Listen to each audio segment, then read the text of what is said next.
Hi there, we're going to show you how to unbox and assemble the Ecotric rocket bike.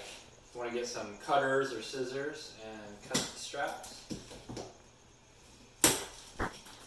And then sometimes there's quite a bit of glue on here, but do the best you can to get the lid off without having to cut it.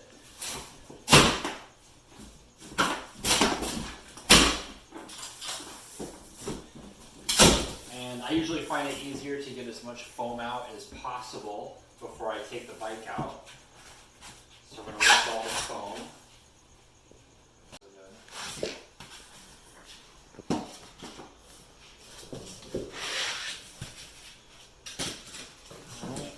Pull the tire out. Be careful not to hit the disc for the rotor on the brakes on anything so we don't bend it. I'm going to take this plastic cap off. Set it right here in the middle so nothing's touching it. And we're going to cut the axle off, the two little zip ties.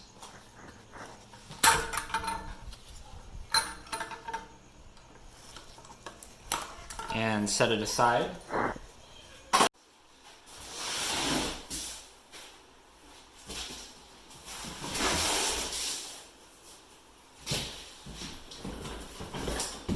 This is our accessories box.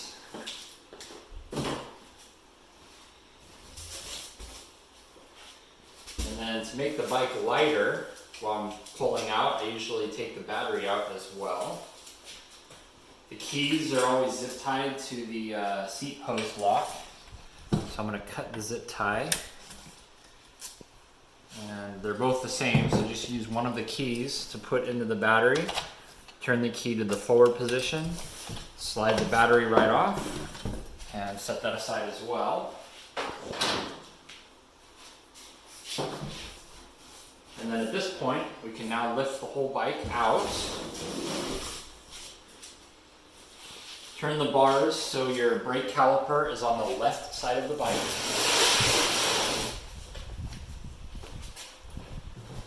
And you want to cut all the zip ties. You're going to have two usually for the handlebar. One holding a piece down here. And then we want to take this piece off as well. I'm using a 13mm socket. Loosen the nut, and then you should be able to spin it with your hand.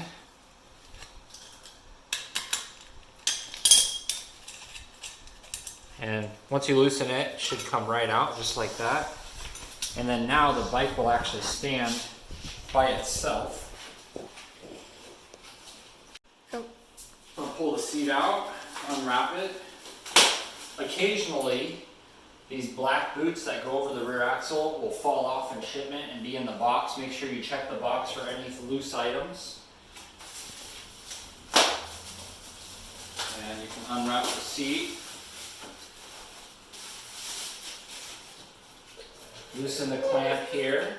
I usually turn it. It seems to hold better when it's sideways like that. And then tighten the screw a little bit and clamp it shut. Angle this. We'll go ahead and finish unwrapping everything.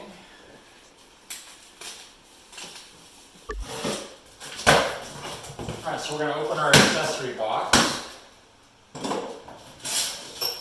You'll pull out the manual and you've got some tools in here that you can use for assembly. I'm going to use my own tools for the assembly here. So we're going to start with our 6mm and take off the 4 Allen screws here for the clamp.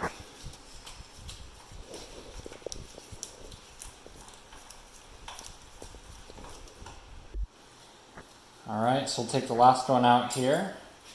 You get the handlebars, and usually they're a little bit twisted, so we want to align it so they're not twisted, and we want to have it so the shifter is on the right side of the bike. My left, right side if you're looking towards the front of the bike. I'm going to line the bars up here. Line that up and at least get one started.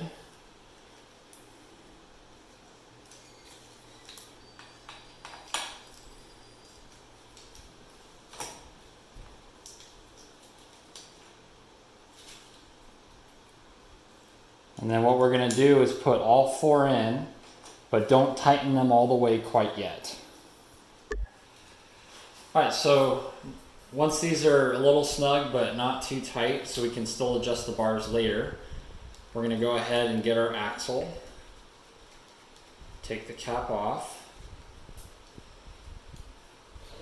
take the spring off, remember which way it's going, so we're going to have the smaller side going in first.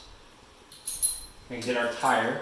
The most important part here is to line the disc up in between the brake pads so we don't bend this disc. So it may help if you have 2 people.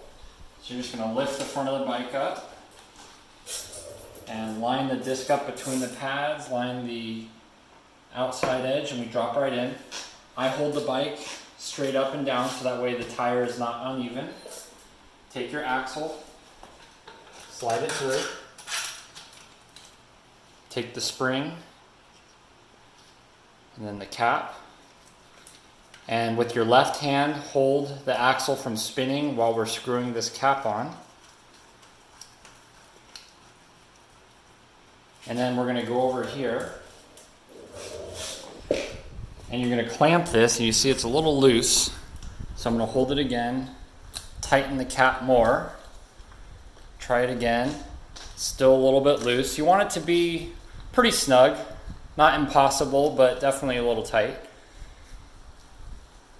And that's perfect. Tire is on. Okay, so now we're going to tighten the bars. So we want to align them to where the shifter right here is pretty much parallel with the ground, and then you can see the curve of the bars go up. So I usually make it to where they go up and then they're slightly back. So right here is straight up, slightly back. That looks good right there. So at this point, we're going to tighten the 4 screws. It helps. First, you want to make sure that the gap is the same all the way around on the clamp. And then I tighten the top 2 first. You can always tighten the bottom 2 first. It doesn't matter, but just do 2 first at a time. That way it tightens on evenly. Alright, so I'm just finishing tightening the bottom 2. Alright, so now we're going to line the handlebars with the tire.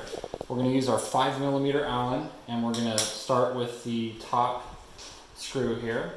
So what I'm going to do is hold the fork and turn the bars. You see how the bars will turn. You want to make it as straight as you can. I usually stand just like I am over the bike and just adjust the bars until they're straight with the tire. And that looks straight, so I'm going to hold the bar, insert the Allen wrench, and just turn it nice and snug. Just like that. And then you're going to get your larger 6mm, and we're going to go ahead and tighten the clamp itself. Both of these. Make it nice and snug. I'm going to go in the accessory bag and we'll pull out this little rubber cap, and you can place it right in the top. Next, we're going to install the display, LCD display for the electric portion. You're going to go in your accessory box and pull out the cube looking box.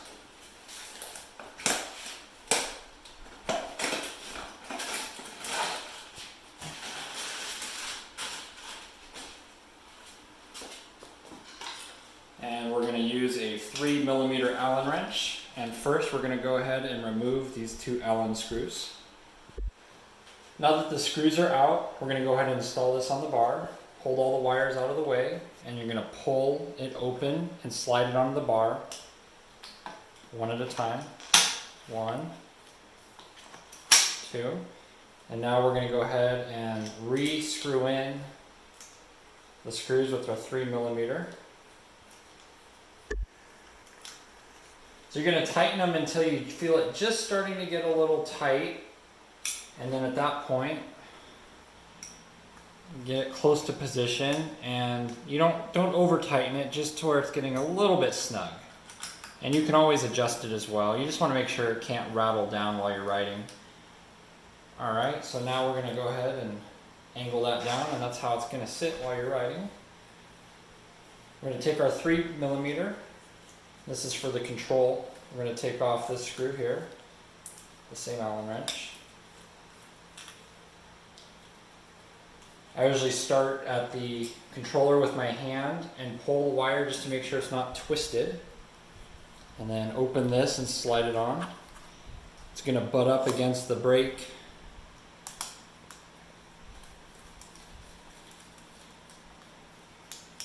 And then same thing with this. It doesn't need to be too tight. Just tight enough to where it won't turn on you while you're riding. So I usually have it at like a 45-degree angle, whatever you think would be easy to push while you're riding. And then you can tighten it all the way. Now we're going to plug in the controller, or the display, sorry. So you look, there's a little notch. It may be hard to see in the video. We're going to line this notch up with a little notch hole in there. You can see it there at the top. So I'm going to line these two up. And you plug it in, and you're done with the display. Next we're going to install the pedals. So we're going to get our wrench that's included, and both pedals out of the accessories box. The pedals are labeled, so R for right, and then L for left. You're always going to turn them forward to tighten. So it'll seem a little bit backwards, but right now I'm going to install the left pedal, and I'm going to turn it counterclockwise to get it to screw on to the crank arm.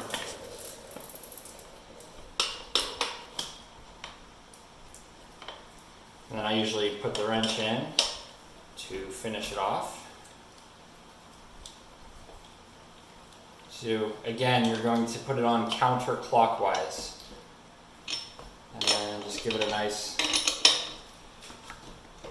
quick tug. And then the right side, we're going to turn normal to tighten. We're going to turn clockwise.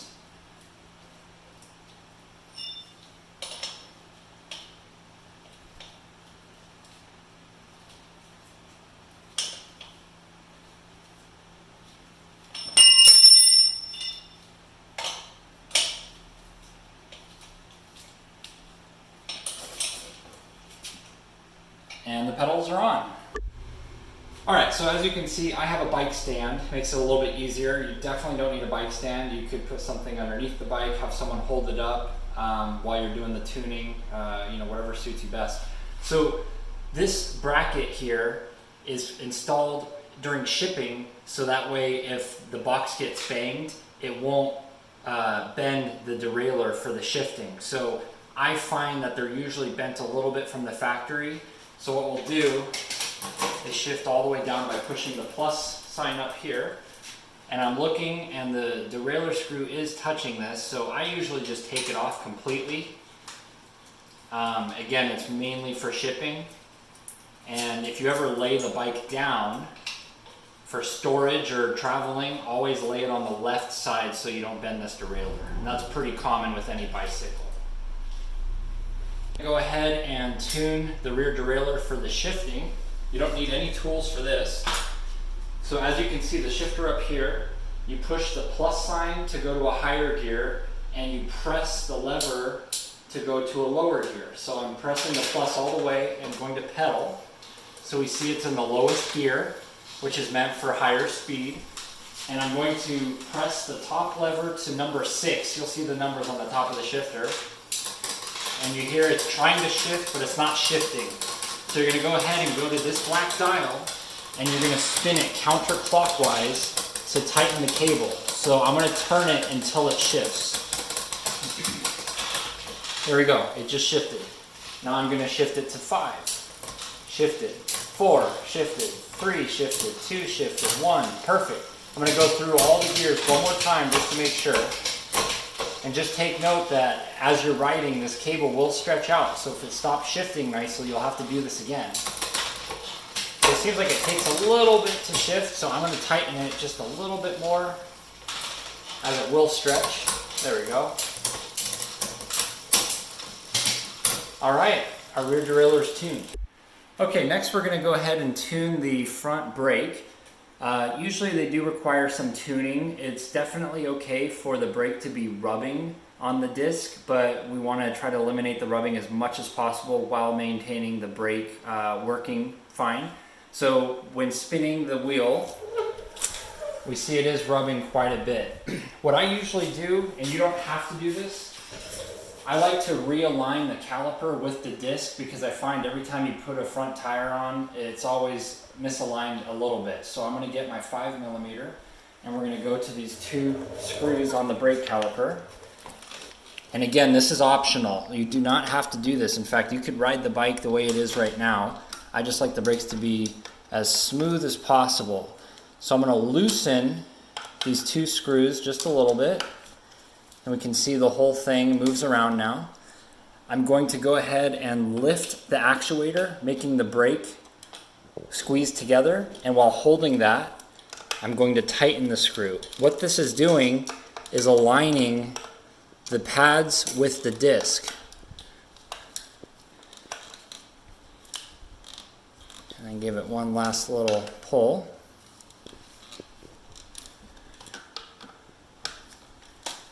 And then we'll go ahead and check the brake now. Okay, so once we aligned it, it's not rubbing right now, but if you can see in the video, the disc is waving back and forth a little bit. It does do that. If it's really bad, you can take it to a bike shop to have them align it. So what we're gonna do first is tune the stationary pad. The stationary pad is located on the left side of the bike or on the other side of the tire, and we're going to tighten it with the 5mm Allen, and it's tightened right here. So because I'm looking down, I can see a gap. I'm going to tighten it 1 click. You see how it does a click? 1 click. I'm going to squeeze the brake lever to reset the brake and then spin. We've got just a little bit of rubbing, which is more than okay. And then what we're going to do is go to the other side. Now that the stationary pad is tuned, I'm going to spin the wheel and we're going to tighten the actuator until we hear more rubbing. To do that, we turn this knob here counterclockwise. And I hear a little bit more rubbing now. So now I'm going to screw this piece. If you can see, there's a little ring here. I screwed it down so that way this adjustment piece can't turn. And this brake is now adjusted. Just so you know, the front brake is on the right side. It's the right lever on the handlebar that does the front brake. It's the left-hand side lever that does the back brake. Okay, now we're going to tune the rear brake. So I'm going to go ahead and turn the pedals. And I hear a little bit of rubbing. I'm going to apply the brake. Let's see if it changes, if the rubbing changes much by turning this in 1. Again, we're trying to make the brake as tight as possible without it rubbing to the point where it's slowing the wheel down. So I'm going to turn this in 1. Remember to reset the caliper by squeezing the brake, and then we'll spin it. And it's rubbing pretty bad now, and you can see it's slowing the tire down. So I'm actually going to leave it right where it was. Now at this point, we can tune the other side. So same thing as before. We're going to turn the wheel with the pedals and turn this counterclockwise until this actuator, we start hearing rubbing. And then you'll tighten that, and that's all you need to do. Well, I hear rubbing, and I heard a little bit more rubbing there, so now I'm going to tighten that, and the back brake is done. So we've adjusted the derailleur and the brakes. Now we're going to go into the bag here. This is a Class 2 sticker. Some trails require you to have a Class 1 or 2 bike. So you want to make sure that you have this on there in case someone stops you. So I usually just, you can stick it anywhere on the bike, but try to make it as even as possible. All right. And then next, I'm going to go ahead and test the battery and show you how everything works. So to put the battery on, you've got these 3 notches here and the 3 here. So I'm going to line up the notches, slide the battery down, and then you're going to go ahead and turn the key back, and now the battery is locked in. To turn on the display, you're going to hold the M button down, M for mode. Remember, don't press it, hold it. We're going to load up here. So you've got your odometer for your miles, you've got your battery level. The batteries don't show up full charge, so remember to charge your battery before you ride. You've got your current speed and your pedal assist. The pedal assist is dictated by these arrows here. You can go up to level 5. The higher the level you go, the faster the bike is going to try to hold your speed at. So if you're pedaling in level 1, it'll only assist you to like 7 miles an hour. Level 2 is like 10 miles an hour. If you want to use your own power, instead of having to turn the whole display off, you can simply just go down to 0. This bike also is equipped with throttle, which is located right here, just like a little motorcycle throttle. It maxes out at the speed the level's in. So if I give it full throttle right now, it's only going to go 7 miles an hour. So let's go ahead and test the motor and make sure that the speed works. So I'm going to give it throttle and 7 miles an hour. Now let's test the pedal assist. I'm going to start turning the pedals and make sure the motor turns on again. And there we go, pedal assist is working. So everything looks good. If you want to see your trip odometer, you can just short press M, and then you've got your trip. That will reset every time you turn this off and back on. This does turn off by itself within about 5 minutes, but to turn the whole display off, you can hold M for mode. It's important to record your battery serial number and bike serial number in case it ever gets stolen. Hopefully that doesn't happen, but you can report it to law enforcement and have the serial number. The back page is a spot for you to write all the serial numbers down. The battery serial number is located on this bottom sticker.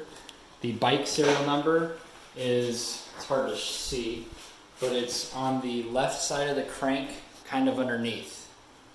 And you'll see some engraved numbers. Yep.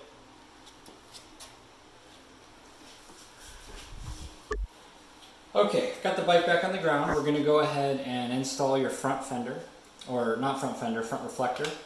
You're going to go ahead and pull the hardware that looks like this out of the bag where the manual was.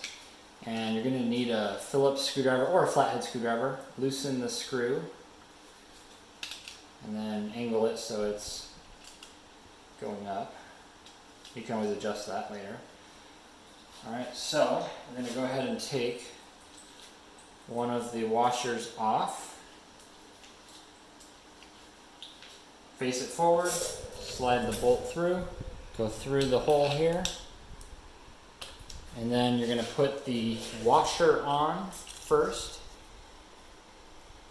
and then get the nut started. You're going to want the 5mm Allen wrench and pliers if you have them, or you can use a socket for that. So I'm going to hold this from turning. While I'm holding that, I'm going to tighten the bolt. And then while you're tightening it, just make sure it's straight up and down. Tighten it all the way, and that's good. Alright, so you have a bell that comes with. You can choose whether you want to put it on or not. Get your Phillips screwdriver, loosen the screw here, open up the clamp, slide it anywhere on the bars, and then put the screw back in, tighten down, and you have a belt. Now let's put your rear reflector on. Same thing, Phillips screwdriver. I go ahead and angle it so it's at about a 90-degree angle. Tighten this screw. I usually hold my finger on the nut side. I hold my finger over and then loosen the screw. Take it out, and while still holding my finger over that so the nut doesn't fall out, open the clamp, slide it through, and then while still holding your finger over, screw in the screw until it tightens, and that's your reflector. Okay, almost done. So we're going to go ahead and I'm going to show you the suspension here. So you do have a lockout feature. When you lock it out, the suspension's not going to do anything. I never use it, but if you are on really smooth road and you don't want the suspension to do anything, you can lock it. And then on the other side, you have the adjustment to determine how stiff the suspension is. So what you can do is turn the dial clockwise, and the more clockwise you turn it, the stiffer the suspension will be. It usually goes between 0 and 12 clicks. You'll hear a click when you're turning it. I usually have it at 4 or 5 clicks. Then after you finish that, the last thing you need to do is check the air pressure in the tires. These fat tires max out at 20 psi. I usually put 18 psi in them. You can go lower than that if you want it to, if you're doing off-roading or you want it to ride smoother, but 18 seems like good all-around pressure. Other than that, enjoy your Ecotric rocket. Thanks for watching.